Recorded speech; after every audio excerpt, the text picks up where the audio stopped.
शपथ करूछु जहा कहबे सत कहबे सत छडा किछि कहबी नाही। देखंतु ये हमर मुख्य चरित्र जबिथा तुमे एमिति कोन पाई गल जंतिया पहाड़ जरावा जनजातिर आमे लोक थिलु एठाकर जंगल कथा कुहे झरणा गीत गाए एठाकर पशु पक्षी पवन स्वर नृत्य करନ୍ତି एठिकार जमी रे खेली उठे सुनेली फसल केते जे सुख शांति रे आमे रहुथिलु। 15 वर्ष पूर्वे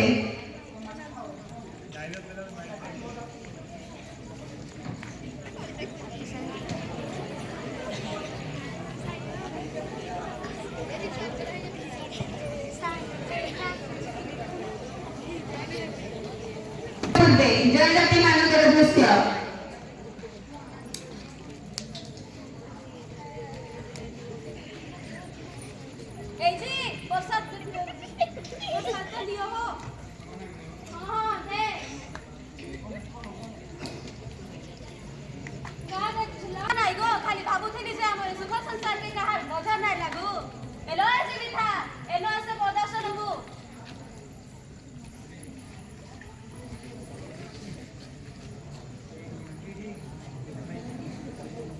किंतु किए जानिथिला हमर ए सुख शांति रो जीवन रे धार नजर लागि एते दृश्य एमएलए को घरे।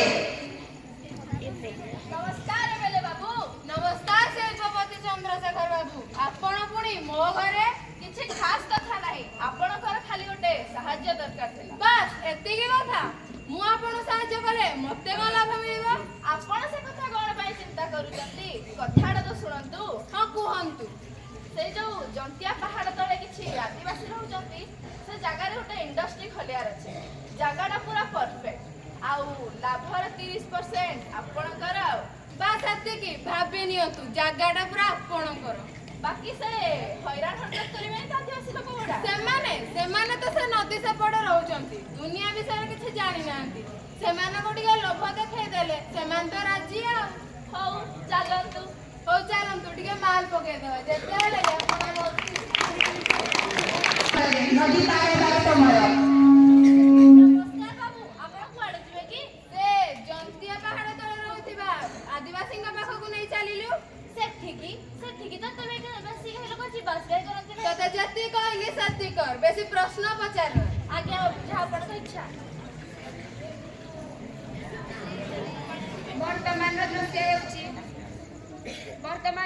हेउची सेठारे पहुंचीबा पड़े देखिले तो जगहटा केते परफेक्ट हेइची हां बा मोर एरे एते सुंदर जगह थिला मु तो काई जानि नथिली चलंतु याको मुखिया का सहित टिके कथा वार्ता हेबा आपण रे किए की कहता हमें तो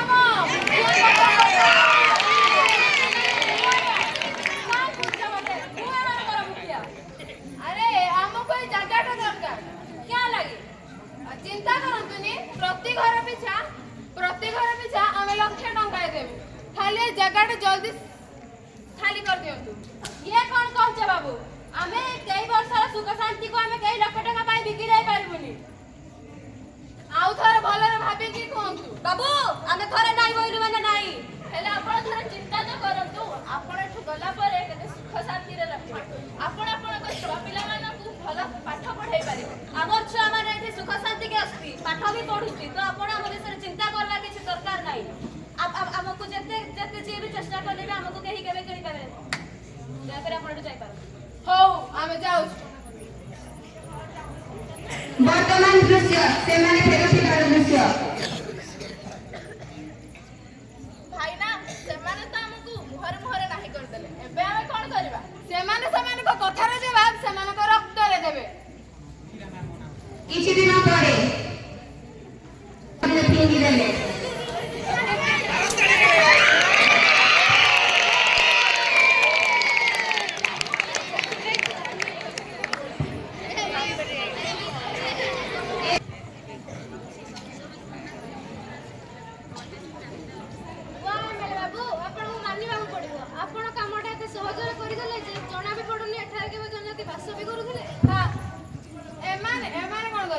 चिंता करंतुनी आपण खाली ऑफिशियल डॉक्यूमेंट रु से मूर्ख गुणांकर अस्तित्व निभे दियंतु एई नियंतु चेक मु टंका पई କିଛି ବି କରିପାରେ, ଦରକାର ପଡ଼ିଲେ ତା ଜୀବନ ବି ନେଇପାରେ।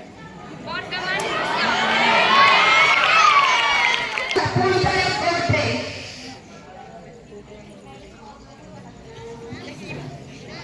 ପୁଣି ଥରେ କୋର୍ଟରେ ସେଦିନ ନଦୀରେ ସବୁ କିଛି ଶେଷ ହୋଇଯାଇଥାନ୍ତା ଯଦି ମା ଧାରିଣୀଙ୍କର କିଛି ଅଲଗା ଇଚ୍ଛା ନଥାନ୍ତା। ଆମେ କିଛି ଜଣ ସେ କାଳରୁ ମୁକ୍ତି ପାଇଯାଇଥିଲୁ।